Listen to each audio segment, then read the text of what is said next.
우리는 지난 주일 말씀을 통해서 하나님께서 건져내신 하나님의 백성들이 하나님이 약속하신 땅을 가기까지 광야를 지나고 어두운 터널을 지나는 그 시간 동안 생존할 수 있도록 하나님께서 하나님의 백성들의 생존을 위하여 주신 것들에 대하여 말씀을 나누었습니다.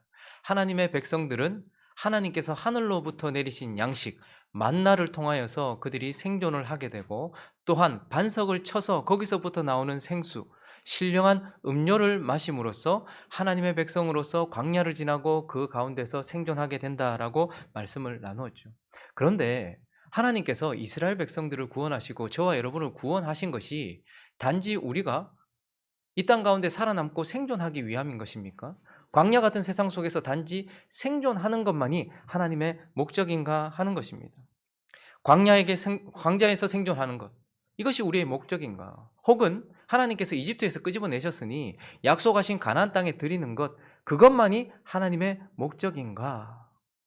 사실 하나님의 진짜 목적은 무엇입니까? 모세를 부르실 때 출애굽기 3장 12절에 이렇게 말씀을 하셨습니다. 하나님은 단지 우리를 생존하게 하시는 것이 목적이 아니고, 읽어볼까요? 시작. 하나님이 이르시되 내가 반드시 너와 함께 있으리라. 네가 그 백성을 애굽에서 인도하여 낸 후에 너희가 이 산에서 하나님을 섬기리니 이것이 내가 너를 보낸 증거니라. 하나님을 이 산에서 섬기는 것이 너를 보낸 증거이기도 하고 나의 목적이기도 하다라는 것입니다. 그러니 하나님은 단지 광야에서 살아남고 단지 가나안 땅에 들어가는 것이 아니라 광야에서 그들이 시내산에 이르러 그 산에서 하나님을 섬기는 것이 목적이라는 것. 하나님이 끄집어내신 이유는 하나님을 섬기게 하기 위한 것이 목적이다라고 말씀하고 있고, 또한 그들을 가나안 땅, 세상 한복판에 들여보내셔서 그 죄가 가득한 세상 한복판에서 또한 하나님을 섬기는 것이 목적이다라는 것입니다.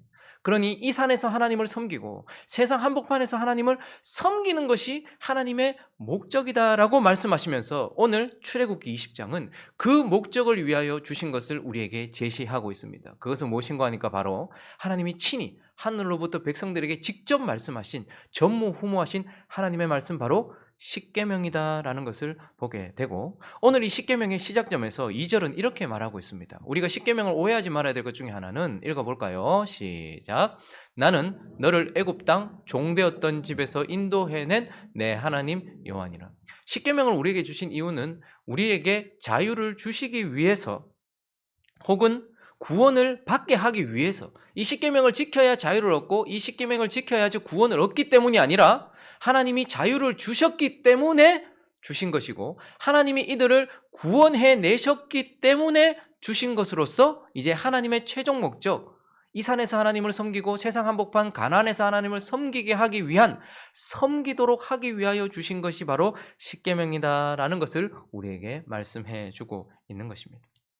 자, 그래서 이 십계명으로 하나님을 섬기는 것에 대하여서 우리에게 말씀을 해주고 있는데, 사실 십계명 한 계명 한 계명이 한편의 설교로서도 부족할 만큼 많은 내용을 담고 있습니다. 그런데 오늘 우리는 이 십계명을 통하여서 하나님을 섬기기 위하여 주신 것이기 때문에 이 십계명 속에 나와 있는 내용을 통하여, 그러면 하나님을 섬긴다는 것이 무엇인가에 대하여 십계명을 통하여서 좀 살펴보려고 합니다. 하나님을 섬기게 하는 이 목적을 달성하도록 하기 위하여 주신 이 십계명 속에서, 그러면 하나님을 섬긴다는 것이 어떤 의미인지 한 5가지를 살펴보려고 하는데, 그 첫 번째는 바로, 하나님을 섬긴다는 것은 바로 하나님을 사랑하는 것이다. 우리가 보통 나는 하나님을 섬깁니다, 어떤 교회를 섬깁니다 라고 말하는데, 하나님을 섬긴다는 것은 첫 번째는 하나님을 사랑하는 것이다 라고 말씀하고 있습니다. 자, 첫 번째 계명 3절 있습니다. 3절 시작. 너는 나 외에는 다른 신을 내게 두지 말라. 하나님께서 친히 말씀해 주신 이 십계명의 첫 번째 계명은 가장 중요한 섬김을 우리에게 말해주고 있는데, 그것은 뭐냐면 마음 중심에 하나님을 두는 것입니다. 그리고 우리의 우선순위에 하나님을 두는 것입니다. 그런데 좀 더 다시 명확하게 말하자면 마음 중심에 하나님만 두는 것입니다. 그리고 우리의 우선순위에 하나님만 두는 것입니다. 그래서 하나님만 사랑하는 것, 이것이 바로 우리가 하나님을 섬긴다라고 하는 첫 번째 계명, 그리고 첫 번째 의미이기도 하다라는 것입니다. 좀 더 구체적으로, 부정적으로 설명해 본다면, 하나님만 사랑한다, 하나님을 사랑한다라는 것은 사울처럼, 하나님 처음 이스라엘 백성들을 나라로 세우셨을 때 첫 번째 세워졌던 사람들이 원하여 세웠던 사울처럼 자기 자신을 사랑치 않는다라는 것을 의미합니다. 사람들은 언제나 자기도 모르는 순간 자기 자신을 사랑의 첫 번째 대상으로 두기 마련입니다. 사울은 그렇게 하나님이 아닌 자기 자신을 사랑한 첫 번째 샘플이었던 것이고, 하나님을 사랑한다라는 것은 사울처럼 자기 자신을 사랑하지 않는다라는 것을 의미하는 것입니다. 그리고 하나님을 사랑한다라는 것은 아합처럼 바알을 사랑하지 않는다라는 것입니다. 물질과 풍요와 성공과 인기, 이러한 것들을 사랑하지 않는다라는 것을 말해주는 것입니다. 아합은 하나님께서 정말 전무후무한 왕이다라고 말씀하셨어요. 하나님이 언제나 인생을 평가하실 때 다윗의 길을 갔느냐, 혹은 나라가 갈라지고 난 이후에 북이스라엘의 첫 번째 왕이었던 여로보암의 길을 갔느냐, 이것을 물으세요. 다윗은 하나님이 기뻐하시는 길을 갔습니다. 그런데 여로보암은요, 자기가 원하는 길을 걸어갔던 사람이었습니다. 그런데 그 길보다 더 무서운 길을 걸어갔던 것이 바로 아합이었습니다. 아합은 하나님의 자리에 아무도 몰랐지만 하나님을 예배하고 있는 그 순간에도 그 자리에 성공이라는 바알을 올려놓았고, 풍요라는 바알을 올려놓았고, 물질이라는 바알을 올려놓고 있었던 것이죠.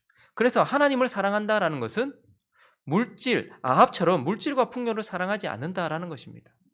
그러나 우리는 교회 안에서 정말 많이 보는 1계명을 범하고 있는 사람들은 바로 복음서에 나오는 부자 청년과 같이 겸하여 사랑하지 않는다라는 것을 의미합니다. 부자 청년은 어떠했습니까? 예수님께 나와서 영생에 대하여서 내가 어떻게 하면 영생을 얻겠습니까? 라고 물었어요. 근데 그때 예수님께서 계명을 지키라라고 말했죠. 근데 그 가운데서 5계명부터 그에게 제시를 했는데 그가 뭐라고 말합니까? 나는 이것을 어려서부터 지켰습니다 라고 말해요. 그러니 그 부자 청년이 그 계명을 지켰다는 것은 하나님에 대한 마음이 있었고 하나님을 섬기는 섬김이 있었다라는 거예요. 그런데 하나님께서 그에게 1계명을 제시하십니다. 네가 가지고 있는 물질을 다 팔아서 가난한 자들에게 주고 나를 쫓으라라고 했을 때에 그가 하나님 앞에 드러났던 것은 무엇입니까? 하나님을 섬기고 있기도 했지만 그러나 그는 물질도 함께 섬기고 있었다라는 거예요. 문제는 무엇이냐면 물질만 섬긴다 혹은 나 자신만 섬긴다라는 것이 아니라 나 자신과 물질과 무엇인가 겸하여 섬기는 것이 문제고, 하나님을 사랑한다, 하나님을 섬긴다라는 것의 첫 번째 의미는 하나님만 무엇인가 겸하여 섬기지 않고 하나님만 사랑한다라는 것입니다. 저와 여러분은 하나님을 섬기기 위하여 부름을 받았습니다. 그러기 위하여 먼저 헌신하고 봉사하고 외적인 것보다 더 중요한 것은 무엇이라고요? 첫 번째는 바로 하나님을 사랑하는 것. 이것이 바로 하나님을 섬긴다라는 것을 보여주는 1계명을 통한 하나님의 말씀인 것입니다. 자, 그리고 또한 10계명을 통해서 하나님을 섬긴다는 게 무엇인가? 하나님을 섬기도록 우리에게 주신 이 10계명을 통하여 하나님을 섬긴다라는 것은 또 무엇인가? 두 번째는 바로 하나님을 예배하는 것이다 라고 말씀해 주고 있습니다. 두 번째 계명 4절 읽어보겠습니다. 4절 시작.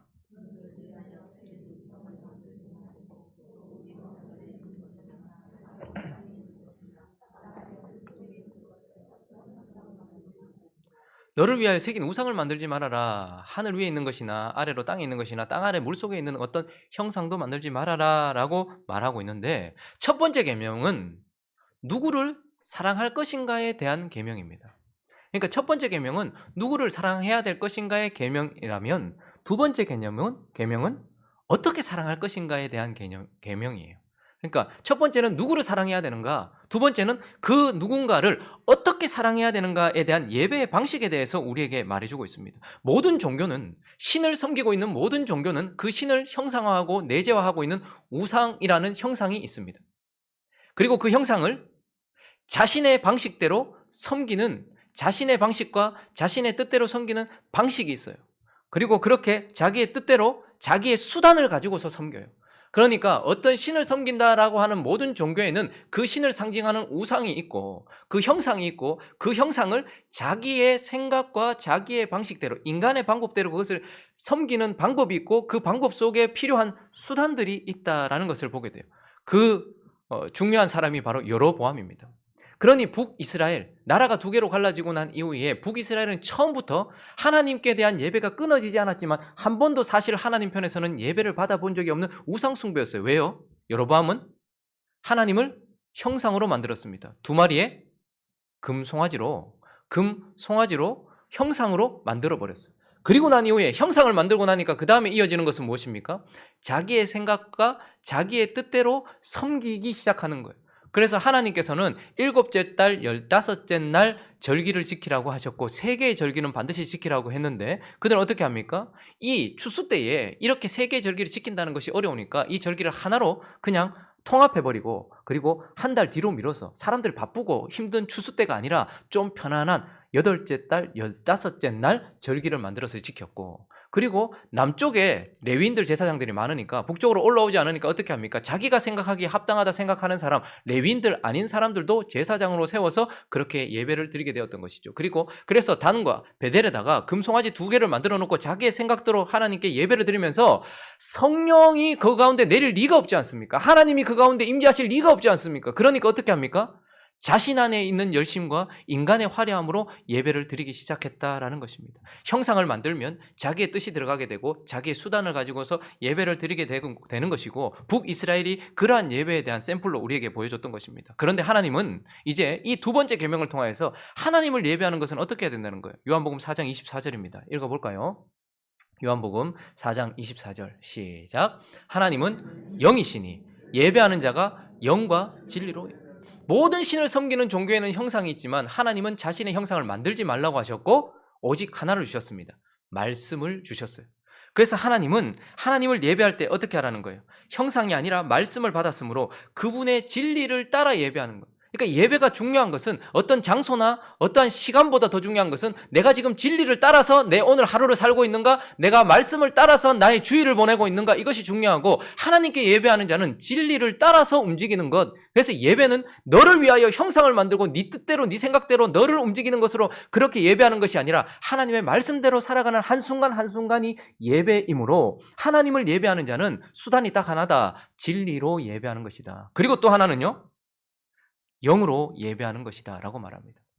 많은 사람들은 자신을 감동시키는 수단으로 예배합니다. 지금도 교회 안에서 예배가 우리를 감동시키는 조명이나 화려한 음악 그리고 이런 여러 가지 부수적인 것들을 가지고서 나를 감동시키는 것을 가지고 오늘 예배가 은혜로웠다 아니었다라고 판단하는 것이죠. 왜냐하면 성령 안에서 예배하는 것이 무엇인지 모르기 때문에 하나님을 감동시키는 성령이 아니라 자기 자신을 감동시키는 수단으로 예배하고 있고 그것이 점점점 화려해지고 있는 것을 보게 됩니다. 그러나 하나님은 예배는 영으로 드리는 것이다. 그러니 우리가 성령으로 충만하기 위하여 거룩해야 되고 성령으로 충만하게 내게 임하시기를 구해야 되고 성령이 내게 임하신 가운데서 하나님을 믿음으로 바라보면서 예배하는 것이고 하나님을 섬긴다 하는 것은 이렇게 영과 진리로 하나님을 예배하는 것, 이것이 바로 하나님을 섬긴다라는 것의 의미다라고 우리에게 말씀해 주고 있는 것입니다.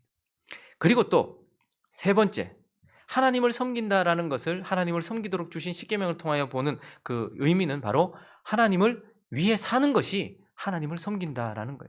십계명이 하나님을 섬기는 것에 대해 보여주는데 그 세 번째는 바로 하나님을 위해 사는 것이 하나님을 섬긴다라는 것입니다. 자, 7절 한번 읽어볼까요? 7절 시작. 너는 내 하나님 여호와의 이름을 망령되이 부르지 말라. 여호와는 그의 이름을 망령되게 부르는 자를 죄 없다 하지. 너는 내 하나님 여호와의 이름을 망령되게 부르지 말라. 이게 세 번째 계명이죠. 자, 이것은 무엇을 의미하는 것입니까? 하나님은 자신의 이름을 우리가 함부로 부르거나 소홀하게 부르거나 가볍게 대하는 것을 죄 없다 하지 않는다라고 말씀하고 계세요. 그래서 우리는 하나님의 이름을 가지고 장난을 친다든지 하나님의 이름을 가지고서 함부로 자기 자신을 확정시키기 위하여 맹세를 한다든지 뭐 이런 식으로 자기 자신을 위하여 이름을 함부로 사용하거나 가볍게 사용하는 오 마이 갓 뭐 이런 것처럼 오 주여 장난 비슷하게 이렇게 하는 것을 하나님이 싫어하신다라고 말씀하세요.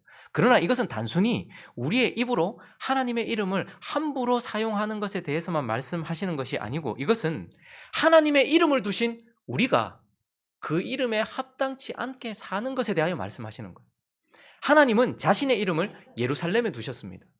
하나님은 자신의 이름을 야곱, 이름을 바꾸신 이스라엘 안에 두셨습니다. 하나님은 자신의 이름을 성전에 두셨습니다. 그래서 예루살렘과 이스라엘 백성들은 그 이름에 합당한 삶을 살아야 했습니다. 이제 그분은 그분의 이름을 어디에 두셨습니까? 구원받은 저와 여러분에게 두셨습니다. 그래서 저와 여러분 안에는 하나님의 이름이 있다는 거예요. 그렇기 때문에 그분의 이름을 망령되게 부른다는 것은 하나님의 이름을 둔 저와 여러분이 하나님의 이름에 합당치 않게 살아가는 것, 그것을 말하는 것이죠. 사사기 17장에 가보시면요, 이러한 모습을 우리에게 보여주고 있는데 5절부터 사사기 17장 5절부터 6절을 보시면 이 가장 하나님의 이름을 망령되게 불렀던 순간 그러한 시대를 반영해주고 있는데 그 사람 미가에게 신당에 미가라는 사람의 집에 신당이 있었어요. 근데 그가 에봇과 드라빔을 만들고 에봇은 무엇을 말하는 것입니까? 하나님을 섬기는 제사장들의 의복을 말하는 거예요. 그리고 드라빔은요 작은 우상을 말하는 거예요.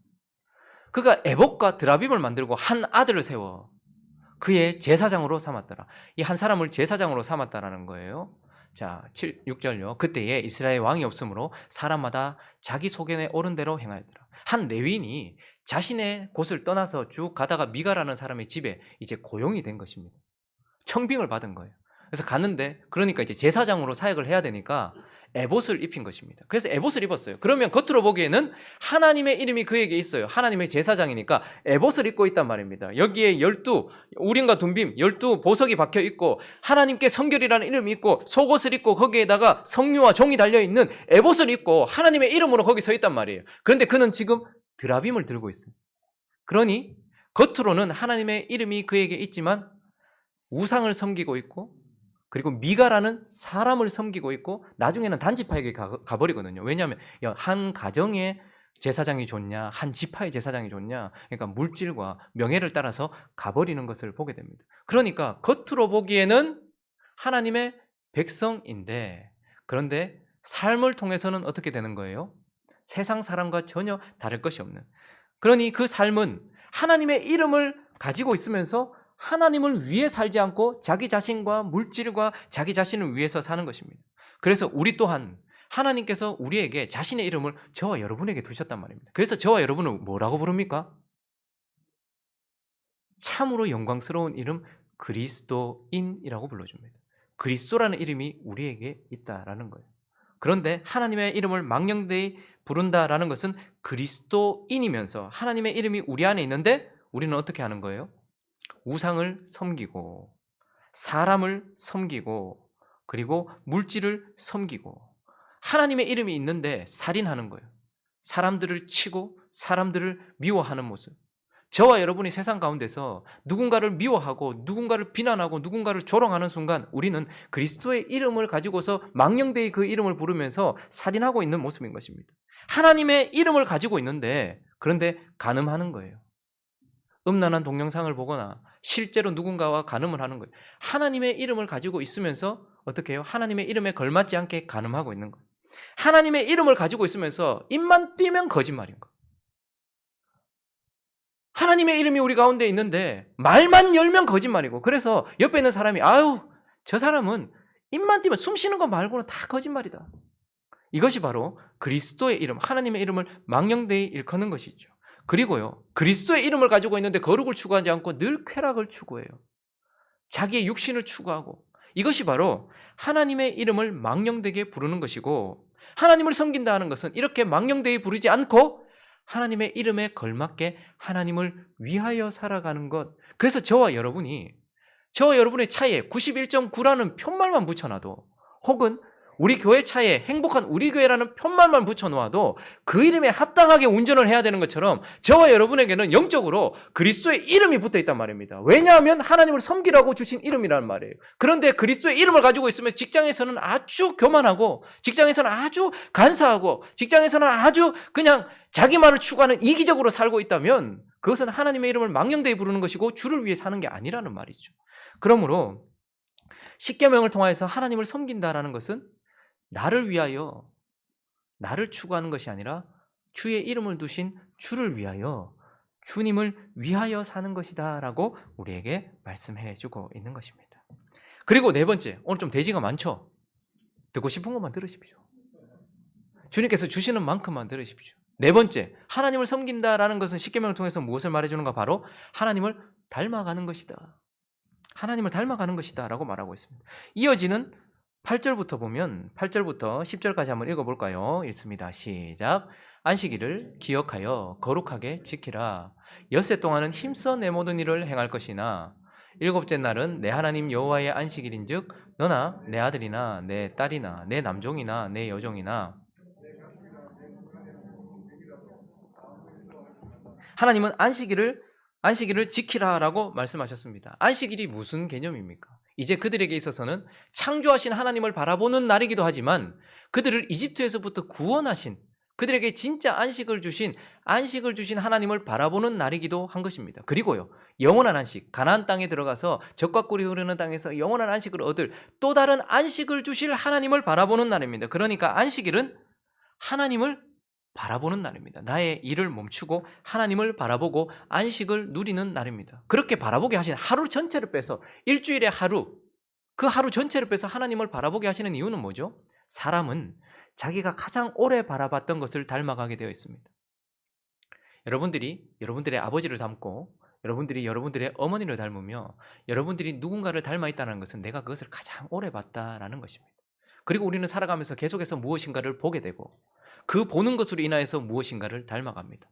음란한 것을 계속 본다면 음란한 사람처럼 닮아가게 될 것이고 폭력적인 것을 계속 본다면 폭력적인 사람이 되어질 것이고 그렇게 우리는 가장 오랫동안 바라본 것을 닮아가게 되어 있어요. 그런데 하나님은 일주일 내내 우리의 삶 속에서 이 일을 주신 하나님을 바라보게 하세요. 그러나 6일 동안 일하게 하시고 하루는 아예 완전히 일을 멈추고 그 일과 우리에게 안식을 주신 하나님을 바라보게 하신다라는 것을 보게 돼요. 그런데 오늘 우리는 이 11절을 통하여서 하나님이 단지 하나님만 바라보라고 안식일을 주신 것이 아니다라는 것을 보게 돼요. 11절을 읽어볼까요?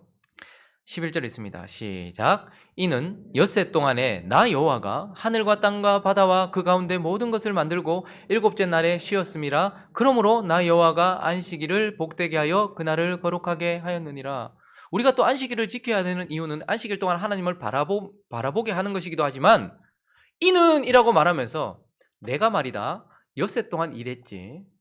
그리고 일곱째 날 쉬었지. 그러므로 너도 나와 같이 나를 닮아 나와 같은 형태로 살아라라고 말씀하고 있는 것입니다. 그러니 사실 안식일을 지킨다는 것은 우리가 하루의 안식을 통하여서 하나님을 깊이 바라보고 하나님께 나아가서 안식을 누리는 것이기도 하지만 하나님이 하신 대로 우리가 따라하고 닮아가는 것이기도 한 것입니다. 그래서 안식일날 우리가 가장 많이 듣는 것이 무엇입니까? 안식일날 하나님의 말씀을 듣는 거예요. 왜요? 하나님을 닮아가기 위해서 그리고 하나님을 따라가기 위해서 말씀을 듣는 것입니다. 그래서 우리 청교도들을 통해서 우리 한국교회 안에 들어온 안식일을 거룩하게 지키는 방법 중에 하나는 안식일날 병자들을 돌보고 말씀을 듣고 오락을 그치고 이 모든 것들이 무엇입니까? 안식일을 거룩하게 지키면서 어떻게 하는 겁니까? 하나님이 예수님께서 그러하셨던 것처럼 예수님이 안식일날 병자를 고치셨거든요. 예수님이 안식일날 더 많은 일을 하셨거든요. 예수님이 안식일날 거룩하게 하나님만 바라봤거든요. 말씀을 선포하셨거든요. 그러니까 안식일을 지킨다라는 것은 단순히 하나님만 바라본다는 것이 아니라 하나님과 같이 삶을 사는 그러한 방식대로 살아간다라는 것을 의미하고 이것을 통하여서 우리가 하나님을 섬긴다라는 것은 하나님을 닮아가는 것입니다. 세상을 닮아갑니다. 세상은 6일 동안 열심히 일해요. 그리고 7일째는요 더 열심히 일해요. 세상은 밤과 낮을 주신 하나님을 따라 살지 않고 낮에도 돈 벌고 밤에도 돈 벌려고 해요. 그러나 하나님의 백성들은 어떻게 합니까?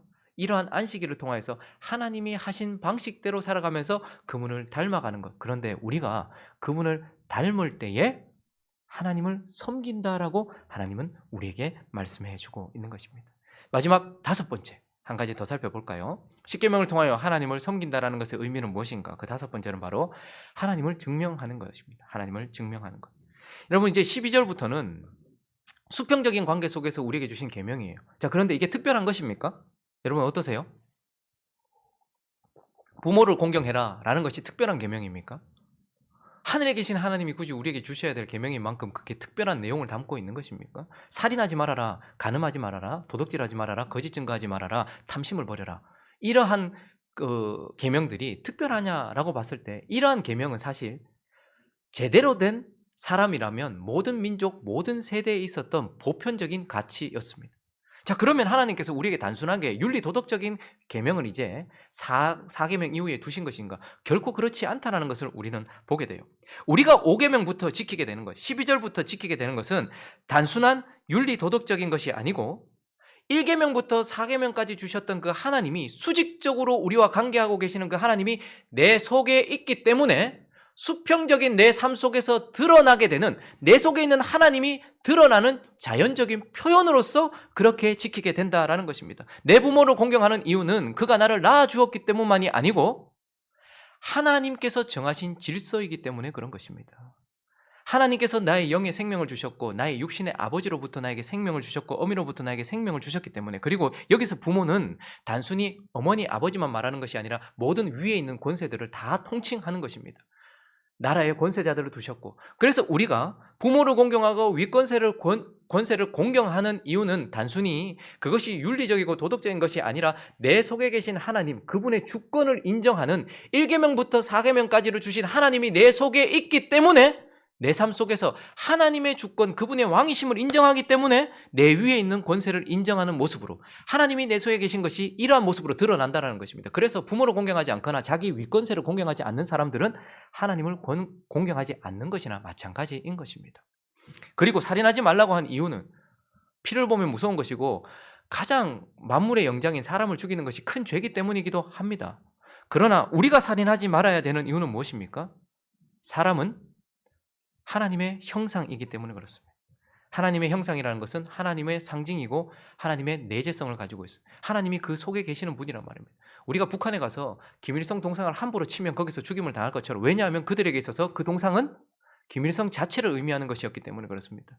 우리가 살인하지 말아야 되는 이유, 누군가를 미워하지 않고 누군가에게 이게 공격을 하지 말고 또 상처를 입히지 않고 또 살인을 하지 말아야 되는 이유는 우리 모든 한 사람 한 사람이 하나님을 닮고 있기 때문에 그렇습니다. 하나님의 형상이기 때문에 그런 것이죠. 그러니까 우리가 살인하지 않고 누군가를 미워하지 않는 것은 내 속에 하나님이 계신 것이, 하나님을 향한 사랑이 그 형상을 함부로 대하지 않는 모습으로 드러나는 것이다 라는 것을 가르쳐주고 있는 것이죠. 간음하지 말라는 것도 단순히 일부 일처를 명령하고, 그리고 이것이 윤리 도덕적으로도 옳은 것이긴 하지만 우리가 간음하지 말아야 되는 이유는 무엇입니까? 우리가 한 분 하나님의 신부라는 것이, 하나님으로 인하여서 우리가 한 분 하나님의 신부이기 때문에, 그 한 분 하나님을 섬기고 있기 때문에 우리 삶 속에서도 간음이라는 것을 하지 않는 모습으로 드러난다라는 것입니다. 사실 누군가 간음을 하고 있다면 세상 사람들은 간음하지 않는 사람이 없는 것 같아요. 거의 간음을 다 하고 있죠. 그래서 애인 하나 없는 사람은 이상하다 할 정도로. 근데 교회 안에도 간음을 합니다. 교회 안에도 간음하는 사람들 참 많아요. 근데 그들이 왜 간음을 할까요? 하나님과의 관계에서 간음을 하고 있기 때문입니다. 하나님만 섬기지 않고 돈도 섬기고 뭐도 섬기고 하고 있기 때문에 그러한 모습이 육적인 삶 속에서 간음으로 드러나는 것입니다. 그런데 우리가 간음하지 않는 이유는 뭐죠? 내가 한 분 하나님만 섬기고 있는 거룩한 신부이기에 그 신부로서의 삶이 내 한 배우자와의 정결한 삶으로 드러난다라는 것이죠. 그리고 또 우리에게 도둑질하지 말라고 말합니다. 이것은 단순히 남의 물건을 함부로 하지 말라는 것이기도 하지만 우리가 도둑질하지 말아야 되는 이유는 무엇입니까? 그분이 내 아버지로서 우리는 필요한 것을 하나님께 구하면서 살 수 있어요. 그리고 하나님께 도움을 요청할 수도 있고, 또 하나 하나님이 주신 만큼 만족하면서 살아가는 하나님이 내 속에 계신 것이 도둑질하지 않는 모습으로 드러나는 것입니다. 그러니 하나님을 섬긴다라는 것은 하나님이 내 속에 계시고 그 내 속에 계신 하나님이 이렇게 증명되어지는 것입니다. 마지막, 이웃의 물건을 거짓말하지 말라고 말하죠. 이것 또한 단순히 거짓말이 나쁜 것이라기보다는 하나님이 진리시기 때문에 그래요. 진리이신 하나님이 내 속에 계시기 때문에 그분이 내 속에 있다라는 증명이 뭐죠? 목에 칼이 들어와도 거짓말을 하지 않는 것입니다. 손해를 봐도 거짓말하지 않는 것입니다. 그리고요, 마지막, 탐심. 다 얘기했는데 왜 탐심? 탐심은 우상숭배거든요. 그래서 하나님이 내 안에 가운데 계시기 때문에 내가 다른 것을 탐하지 않는 거예요. 이러한 모습으로 드러나는 것이죠. 그러므로 우리가 5계명부터 10계명까지 지키는 것은 우리 안에 계신 하나님이, 수직적으로 우리와 관계를 맺고 계신 그 하나님이 우리 속에 계시다는 것이 증명되도록 하는 삶이다라는 것입니다. 그리고요, 많은 사람들이 구약의 율법, 특별히 10계명을 그냥 율법, 행위로만 봅니다. 그러나 10계명을 한번 보십시오. 시작하는 1계명과 마지막 끝나는 10계명이 행위와 관련된 것입니까? 마음과 관련된 것입니까? 마음과 관련된 거예요. 그러니까 구약의 율법도 단순히 행위를 우리에게 요청하는 것이 아니라 우리의 마음과 생각까지 모든 것을 요청하는 거예요. 그래서 우리 마음 가운데 하나님 이외에 다른 신을 두지 말라라고 말하고, 우리의 생각과 우리의 마음에 대해서. 그리고 탐심, 우리 안에 탐심을 두지 말라라고 우리에게 말해주고 있는 것이죠. 자, 그리고 나서 십계명은 또 우리에게 뭘 말합니까? 하나님의 이름을 망령되이 잊지 말라라고. 우리 속에 하나님만 있기 때문에 그것이 우리의 말로 드러나야 된다는 것. 거짓 증거하지 않는 것으로, 하나님의 이름을 함부로 대하지 않는 것으로 드러나는 거예요. 그러니 내 속에 있는 하나님이 내 마음속에 계신 것이 내 말로 증명되게 되어지는 것입니다. 그리고요, 또 여러 가지 우상을 새겨 만들지 말고 안식일을 거룩하게 지키고, 그리고 부모를 공경하고 살인하지 않고 간음하지 않고 도둑질하지 않고 이렇게 하는 행위로도 드러나는 것입니다. 그러니까 우리가 하나님을 섬긴다는 것은 내 속에 계신 하나님, 내 마음에 계신 하나님이 사람들은 보이지 않지만 그것이 내 삶 속에서 드러나게 되고 내 말과 행위로서 드러나게 되는 것이고, 하나님을 섬긴다는 것은 바로 이렇게 내 안에 계신 하나님이 드러나도록 그 하나님을 증명하고 그 하나님을 드러내는 것, 이것이 바로 하나님을 섬긴다라는 그런 의미인 것입니다. 말씀을 정리하겠습니다. 여러분, 이것은 모세를 통해서 우리에게 주신 율법입니다. 이 십계명, 그러면 우리는 이미 복음을 가지고 있는데 이 십계명을 우리가 지금도 지켜야 하는 것입니까? 이 10가지 계명을 우리가 계속해서 지켜야 되는 것입니까? 모세를 통해서 이미 예수 그리스도는 복음으로 이 모세의 모든 율법을 완성하셨는데도 불구하고 우리가 이 십계명을 계속해서 지켜야 되는 이유가 무엇입니까? 그것은 바로 이 십계명은 하나님께서 전무후무하게 친히 백성들에게, 모세를 통해서가 아니라 친히 백성들에게 들려주신 도덕법이기 때문에 그렇습니다. 잠시 있었던 이스라엘이라는 나라의 시민법이거나 예수 그리스도를 통하여서 종결되어져 버리고 완성되어져 버린 그런 제사법이 아니고 우리에게 영원히 영향을 미치는 도덕법이기 때문에 그렇습니다. 만약에 그런데 모세의 율법이 아니더라도, 모세의 율법이 오늘 이 십계명이 출애굽기 20장에 등장하는데 창세기 1장부터 사실 출애굽기 19장까지 하나님이 하신 역사 가운데 모든 십계명의 내용들이 이미 녹아져 있는 것을 보게 됩니다. 첫 구절이 무엇입니까? 하나님이 천지를 창조하셨다는 거예요. 그렇기 때문에 그 천지를 창조하신 하나님 이외에 다른 신을 두지 말아야 되는 것이 당연한 것입니다. 그리고 하나님은 우리에게 말씀으로 다가오셨기 때문에 형상을 만들지 않아야 되는 것이 당연한 것입니다. 가인이 아벨을 죽였을 때 하나님께서 그에게 벌을 주신 것을 보며 살인하지 말아야 되는 것이 당연한 것이고, 이 모든 것들이 사실은 모세가 율법으로 십계명을 모세를 통해서 하나님께서 친히 주시기 전에도 이미 녹아져 있는 것이기 때문에 우리는 이것을 지켜야 하는 것입니다. 그러나 우리가 이 십계명을 지켜야 되는 이유는 또한 이제 돌비에 새겨진 십계명이 아니라 신비에 새겨진 성령을 받은 우리가 그 성령을 받았던 사도들을 통해서 주어진 신약 성경에도 4계명을 제외한 모든 계명들이 전부 다 지켜야 되는 것으로 우리에게 주어져 있기 때문에 그렇습니다.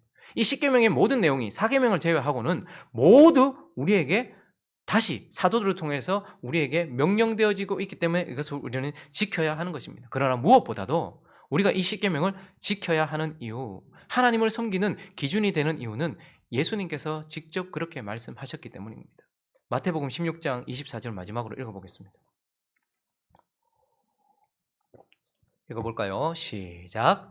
이에 예수께서 제자들에게 이르시되 누구든지 나를 따라오려거든 자기를 부인하고 자기 십자가를 지고 나를 따를 것이니라.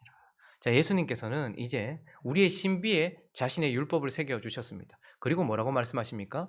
자기를 부인하고 자기 십자가를 지고 나를 따를 것이나, 이렇게 해야 나를 섬긴다라고 말씀하셨습니다. 자, 그러면 자기를 부인하고 자기 십자가를 지고 간다는 것이 무엇입니까? 이것이 바로 십계명의 규율대로 산다라는 것과 동일한 것입니다. 십자가를 지고 간다는 것은 십계명을 따라 걷는다라는 것과 동일한 말씀입니다. 십계명의 첫 번째는 나를 부인하는 것입니다. 나 이외에 다른 신을 섬기지 말라고 하셨던, 지금까지 나 자신을 섬기고 있었던, 그리고 탐심을 부리지 말라고 하셨던, 지금까지 세상의 것을 추구했던 우리가 우리 자신을 부인하는 것입니다.